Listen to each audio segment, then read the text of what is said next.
Okay, children, today we will be starting a new chapter called Probability, chapter 15. It is a rather simple chapter. And first of all, I'll explain a few things. Now, probability का जब भी basic answer जो भी आएगा, it will be never ever greater than 1. ठीक है? जो भी आंसर होंगे वो 0 to 1 के बीच में होंगे. ना तो आंसर कभी नेगेटिव होंगे. ठीक है? जो भी आंसर होगा 0 to 1 के बीच में होगा. फॉर एग्जाम्पल सपोज एक बैग है, उसमें 13 बॉल है, 13 बॉल्स हैं. प्रोबेबिलिटी ऑफ उसमें रेड बॉल 4 है, ब्लैक बॉल्स 9 है. ठीक है, 9 है. And if I ask what is the probability of drawing a red ball, तो उसको हम ऐसे रिप्रेजेंट कर सकते हैं PR. अच्छा, नंबर ऑफ रेड बॉल्स कितनी है? 4. तो 4 और टोटल बॉल्स कितनी है? 30. तो ये आपका फिर आंसर होगा. क्वेश्चन अगर मैं पूछता what is the probability of drawing a black ball, तो ब्लैक बॉल अगर आप देखो वो कितनी है यहाँ पे? 9. मैं पूछता what is the probability of drawing a yellow ball. अब यहाँ येलो बॉल है कोई? नहीं, तो 0/30, तो यानी 0. तो this is also known as impossible event, की मतलब जो चीज हो ही नहीं सकती है. और अगर मैं पूछता व्हाट इज द प्रोबेबिलिटी, और सिमिलरली अगर मैं बोलता what is the probability of drying of not drawing a red ball, अगर ये क्वेश्चन है कि भाई अगर मैं हाथ डालूं तो रेड बॉल नहीं आए मेरे पास, तो रेड बॉल आनी नहीं चाहिए, तो मतलब क्या आनी चाहिए? Black ball. तो उसका भी आंसर क्या होगा? 9/30. Probability of not drawing a red ball. कई बार सपोज प्रोबेबिलिटी ऑफ कोई इवेंट है E और उसका ऑपोजिट कि वो इवेंट नहीं हो सकता, ऊपर ऐसे बार लगा है, तो इन दोनों का टोटल हमेशा 1 होगा.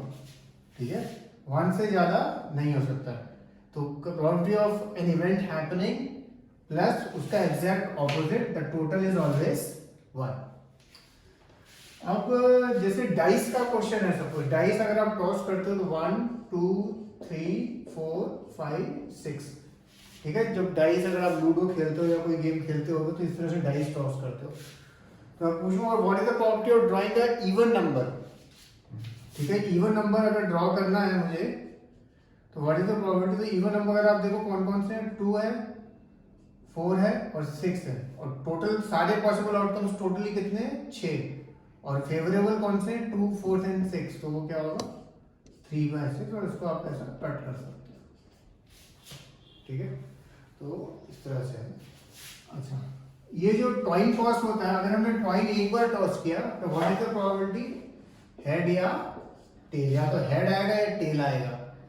हेड या टेल आएगा. हेड या टेल आया तो अगेन प्रोबेबिलिटी ऑफ ड्राइंग का हेड क्या होगा? 1/2. और ड्राइंग का टेल भी क्या होगा? 1/2. इसलिए इट इज कंसिडर्ड फेयर कि भाई जो टॉस करते हैं हम लोग क्रिकेट से पहले भी, कि आप यू टॉस अ कॉइन. अच्छा, अब अगर हमने सपोज 2 कॉइन्स टॉस किए तो क्या प्रोबेबिलिटीज होती है? या तो दोनों हेड आए, या दोनों टेल आए, या एक हेड एक टेल, या एक टेल एक हेड. अगर हमने 2 कॉइन्स टॉस किए तो ये हमारा सैंपल सेट होता है. जो भी जितने भी हम क्वेश्चन हम देख रहे हैं, जो सैंपल सेट या सैंपल स्पेस, मतलब जो टोटल पॉसिबल आउटकम्स हैं, और फिर डिपेंडिंग ऑन द क्वेश्चन जो हमारे फेवरेबल है. अगर इसमें क्वेश्चन आता है what is the probability of drawing 2 tails, तो 2 टेल्स अगर आप देखो एक बार ही होता है, तो 1/, और टोटल कितने आउटकम है? 4. सिमिलरली अगर मैं पूछता what is the probability of drawing 2 heads, तो वो भी अगर आप देखो केवल एक है, तो वो भी उसका भी आंसर 1/4 होता. अच्छा, इसमें कई बार कभी कभी क्वेश्चन आता है what is the probability of drawing at most 1 tail. What is the probability of drawing at most 1 tail. At most 1 tail का मतलब है कि ज्यादा से ज्यादा एक चाहिए हमें, पर एक से कम भी हो तो भी चलेगा, पर ज्यादा से ज्यादा एक ही चाहिए. तो what is the probability of drawing at most 1 tail. तो इसमें फेवरेबल आउटकम्स कौन से हैं? HT, TH और HH. और HH भी हम क्यों लेंगे? क्योंकि एक से कम चलेगा हमें, बट एक से ज्यादा नहीं चाहिए, तो इसका आंसर क्या होगा 3/4। और अगर यहाँ क्वेश्चन है what is the probability of drawing at least one tail, at least one tail का मतलब है कम से कम एक तो चाहिए ही, और एक से ज्यादा भी हो then also we have no issues. तो इसमें अगर हम देखें सैंपल स्पेस में हमारे कौन से होंगे, एटलीस्ट वन टेल यानी HT TH, और दो टेल भी होंगे तो कोई प्रॉब्लम नहीं है हमें, तो TT। तो इसका भी आंसर क्या होगा 3/4। तो प्रोबेबिलिटी के सर्च में आप देखोगे कभी कभी आंसर सेम आएंगे। एक चीज और, कार्ड्स आई डोंट नो आप लोग कितने खेलते हो कि नहीं खेलते हो। सपोज कोई डेक ऑफ कार्ड्स है, इसमें 52 कार्ड्स होते हैं, ठीक है, और हर एक उसके 13 होते हैं,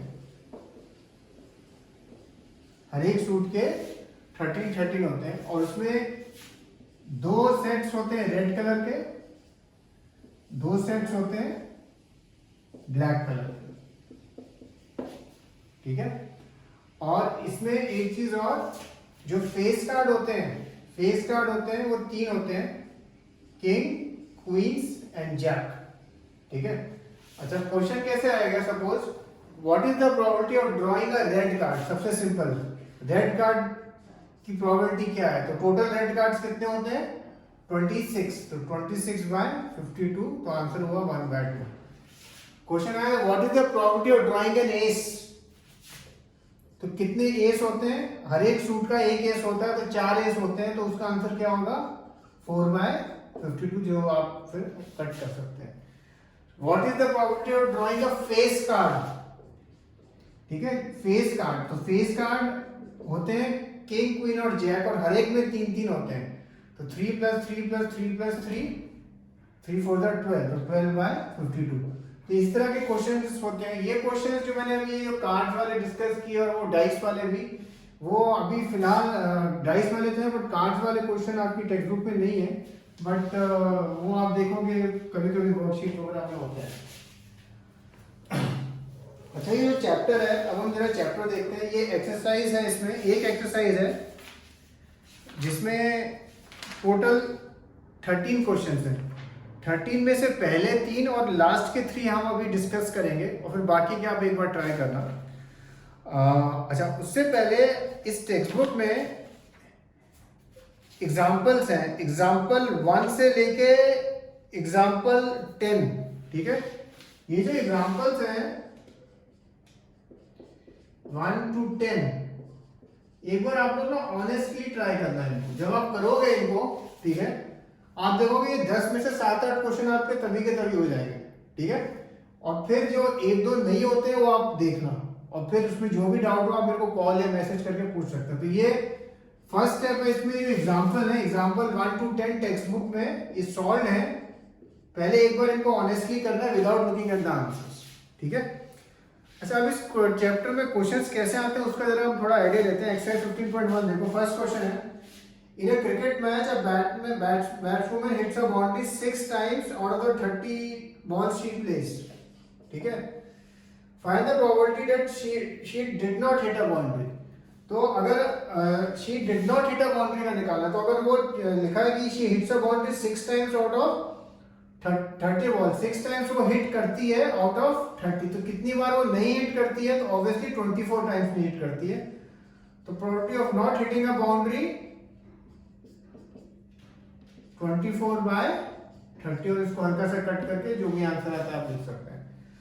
और ये सब हो गया। आप देखिए इतना सब इतना ही, इतना ही होता है सब इसमें प्रोबेबिलिटी के सब में ज्यादा कुछ करने का होता नहीं है, okay.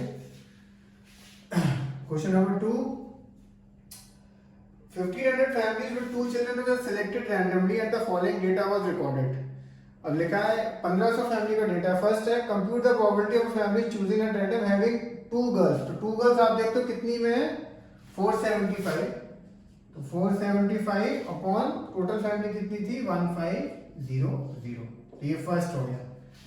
Similarly second and third का भी आप इस तरह से आंसर लिख सकते हैं। Question number 3, refer to example 5 in section 14.4 of chapter 14. Find the probability that a student of the class was born in August. अच्छा, इस एक्सरसाइज में काफी सारे सम्स है जो आपको चैप्टर 14 के आपको खोल के और उसमें आपको डेटा वहां से लेना होगा। जैसे अभी एग्जांपल 5 की बात कर रहा है, तो एग्जांपल 5 है, अगर आप देखेंगे पेज 247 पे, वो पूछा है उसने, find the probability that a student of the class was born in August. तो आपको देखना है, डेटा देखना है, 40 स्टूडेंट्स हैं और आप देखोगे अगस्त में कितने स्टूडेंट्स थे, 6 स्टूडेंट्स हैं, तो आंसर क्या होगा 6/40। ठीक है, तो इस तरह से बस डेटा देख के और आपको आंसर लिख देना है इसमें। फिर मैंने जैसे कहा था फर्स्ट 3 क्वेश्चंस में डिस्कस करूंगा, तो इस तरह से ये क्वेश्चंस होंगे और फिर मैं अब लास्ट के भी 1-2 क्वेश्चन डिस्कस करना चाहता हूं। जैसे क्वेश्चन नंबर 13 देखो, जो लास्ट क्वेश्चन है, लिखा है in question 1 of exercise 14.2 you were asked to prepare a frequency distribution table regarding the blood groups of 30 students of a class. Use this table to determine the probability that a student of this class selected at random has a blood group of AB. blood group क्या होना चाहिए, AB। तो उसकी जो table आप लोगों ने मुझे बनाई थी, आप लोगों ने भेजी थी, तो AB ब्लड ग्रुप में आप देखते हो 3 एंट्री है। ठीक है, अब क्वेश्चन 13 डिस्कस कर रहे हैं, AB ब्लड ग्रुप में है 3 एंट्रीज और टोटल सैंपल थे 30, तो आपका आंसर क्या होगा 3/30। बस इतना ही करना है, इसमें और कुछ नहीं है समझ। सिमिलरली लिखा है question 5 of exercise, 12th question देख रहे हैं हम। In question 5 of exercise 14.2 you were asked to prepare a frequency distribution table regarding the concentration of sulphur dioxide in parts per million of a certain city for 30 days. Use this table to find the probability that the concentration of sulfur dioxide of the interval 0.12 to 0.16। तो आपको बस क्या करना है, आपने जो table बनाई है उसमें 0.12 से लेकर 0.16 में क्या एंट्री थी वो आपको देखनी है। ये था कौन सा क्वेश्चन, क्वेश्चन नंबर 5। तो 0.12 टू 0.16 में अगर हम देखते हैं तो 2 एंट्रियां हैं और टोटल कितनी है 30, तो ये 2/30, तो ये आपका आंसर होगा। सो इस तरह से ये एक्सरसाइज करनी है आपको। ये है चैप्टर एक्सरसाइज 15.1। ओके, तो इससे पहले आपको पर क्या करना है, आपको फर्स्ट ये 10 एग्जांपल्स जो है एक बार ही करने हैं टेक्स्ट बुक में, उसके बाद exercise 15.1 you have to do. Okay, and if you have any doubts or any questions you can call or message. Okay, cheers.